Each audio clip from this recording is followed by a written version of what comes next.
Good morning friends, मैं doctor VK Mishra from gastro liver hospital Swaroopnagar Kanpur.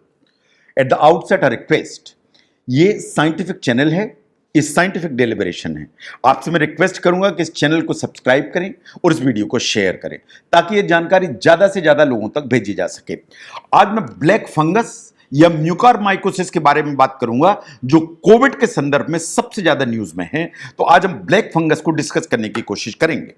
Now सबसे पहले देखिए कि कोविड-19 विद सेकेंड वेव लगातार बढ़ता ही चला जा रहा है। इन द सेंस कि पहले 1 लाख केसेस थे, फिर 2 हुए, फिर 3 लाख हो गए, कभी कभी तो नए केसेस 4 लाख तक पहुंच जा रहे हैं। इसका मतलब यह है कि सेकेंड वेव में ये बढ़ता चला जा रहा है। इसके अलावा वार्निंग अभी से आने लगी है कि तीसरी वेव भी आ सकती है। तो आप इस दूसरी वेव तो खत्म नहीं हुई है, आपके सिर के ऊपर तीसरी वेव का जो एक खतरा है वो भी लहराने लगा हुआ है। एंड जहां तक एक खतरे का सवाल है कि जो कोविड है, कोविड ही सिर्फ नहीं है जो आपको झंझट किया हुआ है। कोविड के अलावा एक जो ब्लैक फंगस है, ये म्यूकरमाइकोसिस है, इसने भी प्रॉब्लम क्रिएट की हुई है। आज की तारीख में हमारे कंट्री में more than 200 cases of mucormycosis या ब्लैक फंगस के ऑलरेडी रिपोर्ट हो चुके हैं। तो हम आज म्यूकरमाइकोसिस के बारे में बात करेंगे। जो म्यूकरमाइकोसिस है, वास्तव में इसको बहुत सीरियस थ्रेट माना जाता है। ये जो ब्लैक फंगस है, वास्तव में म्यूकोमाइसिटीज जो फैमिली है वहां से आती है। ये हमारे एयर में होती है, ये हवा में होती है। अगर आप बहुत बीमार हैं और आपका इम्यून सिस्टम नीचे की तरफ है तो इसे आप हवा में से इनहेल करते हैं। उन इनहेलेशन के चलते ये आपके रेस्पिरेटरी सिस्टम में जाती है। अगर ये नाक के जरिए से जाएगी तो ये नाक में डिपॉजिट होगी, ये आपके साइनस की कैविटीज में डिपॉजिट होगी, ये लंग्स में जाएगी तो लंग्स में डिपॉजिट होगी, चेस्ट की कैविटीज में डिपॉजिट होगी, और साइनस में डिपॉजिट होगी तो आसपास के एरिया में इसके फैलने का डर रहता है। नो, जो म्यूकरमाइकोसिस है या कि ब्लैक फंगस है, इसका वास्तव में कोविड से क्या एग्जैक्ट रिलेशन है ये वास्तव में क्लियर नहीं है। लेकिन ये बात सही है कि ऑल दोस पेशेंट्स जो कोविड से रिकवर कर रहे हैं उनमें ऐसा हो रहा है कि समहाउ ब्लैक फंगस का जो इन्फेक्शन है is coming up in a large way, जिसे हमें समझने की जरूरत है। एक्सपर्ट्स का ऐसा मानना है कि आप जो स्टेरॉइड यूज करते हैं इन पेशेंट्स में जिन्हें हाई डिपेंडेंसी है स्टेरॉइड की, तो शायद स्टेरॉइड के चलते जो इम्यून सिस्टम है वो सप्रेस होता है, उसके चलते जो म्यूकरमाइकोसिस है या ब्लैक फंगस है उसका इंसिडेंस बढ़ता है। ऐसे ही अगर आपको प्री एग्जिस्टिंग कोमॉर्बिडिटीज है, इन द सेंस कि आपको डायबिटीज मेलाइटिस है, आपको और कोई दूसरी चीजें जिससे आपका इम्यून सिस्टम कंप्रोमाइज्ड है, तो इट इज क्वाइट पॉसिबल कि आज जो म्यूकरमाइकोसिस है या ब्लैक फंगस का जो एक इंसिडेंस है वो बढ़ जाता है। साइंस ऐसा मानती है कि इन कारणों के चलते जो मैंने अभी कहे, इनके चलते शायद कोविड-19 के जो पेशेंट्स हैं रिकवरी फेज में इस तरह का जो इन्फेक्शन है, जो ब्लैक फंगस इन्फेक्शन कहलाता है, उसको पकड़ लेते हैं एंड वो लैंड कर जाते हैं ट्रबल में। नाउ हम आईसीएमआर की गाइडलाइंस को देखें तो आईसीएमआर की गाइडलाइंस कहती हैं कि ब्लैक फंगस का इंफेक्शन ना सिर्फ कोविड-19 के पेशेंट्स की रिकवरी को हैम्पर करता है, अगर इसे ट्रीट नहीं किया गया तो वास्तव में ये एक्सट्रीमली सिक करके ये फेटल करने की ताकत रखता है। Now how will you recognise, आप कैसे पहचानेंगे?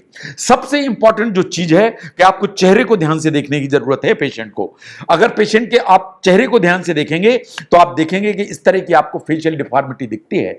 तो फेशियल डिफॉर्मिटी या फेशियल सिमेट्री या फेशियल एसिमेट्री, इसको ही सबसे ध्यान से देखने की जरूरत है। ये बात सही है कि आगे चलकर जो ब्लैक फंगस है ये आपके सेंसरी एंड वाइटल जो ऑर्गन्स हैं उनको इंपेयर करने की ताकत रखती है। हम अलग अलग सिम्टम्स को ध्यान से देखेंगे। नाउ सबसे पहले देखिए हेडेक। अगर रिकवरी का जो पीरियड है कोविड में, अगर आपको इंटेंस हेडेक डेवलप हो जाता है तो इसको वार्निंग साइन मान के चलिए।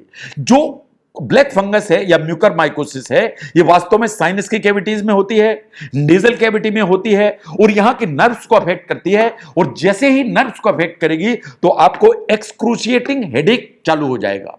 तो अगर रिकवरी के फेज में एक्सक्रूशिएटिंग पेन हो रहा है तो आपको वार्न होने की जरूरत है।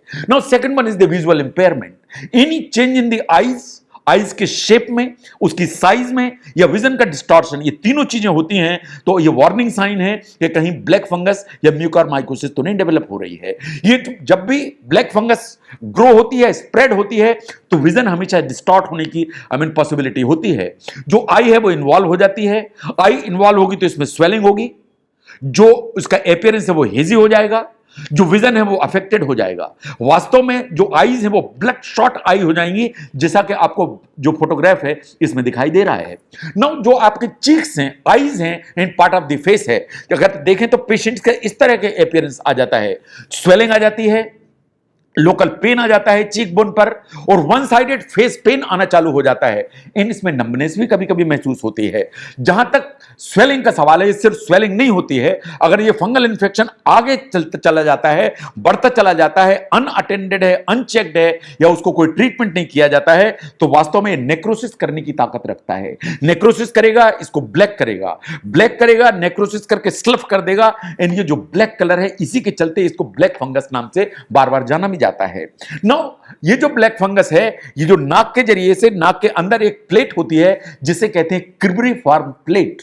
ये क्रिब्रीफॉर्म प्लेट को क्रॉस करके आपके ब्रेन के अंदर जा सकती है। अगर ये ब्रेन के अंदर जाएगी तो डिलीरियम होगा। इसका मतलब है कि आपका जो एक कॉन्शियसनेस है या अलर्टनेस है वो सब गड़बड़ा जाएगी, आपकी याददाश्त जाने लगेगी, that is memory loss. Neurological impairment होने लगेंगे, इन द सेंस कि आपको फेस पे लकवा हो सकता है, हाथों पैरों में लकवा हो सकता है, मतलब कोई भी न्यूरोलॉजिकल इंपेयरमेंट हो सकता है। एंड साइंस ऐसा मानती है कि अगर अनअटेंडेड है, इसे प्रॉपर ट्रीट नहीं किया गया, तो ये मेंटल स्टेट को अल्टर करने के अलावा अनकॉन्शियसनेस लाने की कोशिश करती है। तो जहां तक ब्लैक फंगस का सवाल है, अगर ये नाक से लेके क्रिब्रीफॉर्म प्लेट से होते हुए ब्रेन के अंदर जाएगी तो ब्रेन की तमाम समस्याओं को पैदा करेगी। नाउ अगर आप ध्यान से देखेंगे पेशेंट्स को, तो नाक के ऊपर का जो ब्रिज है उसके ऊपर एक फेशियल डिस्टॉर्शन के अलावा इस तरह का जो है ब्लैक पैचेस दिखाई देना चालू हो जाते हैं।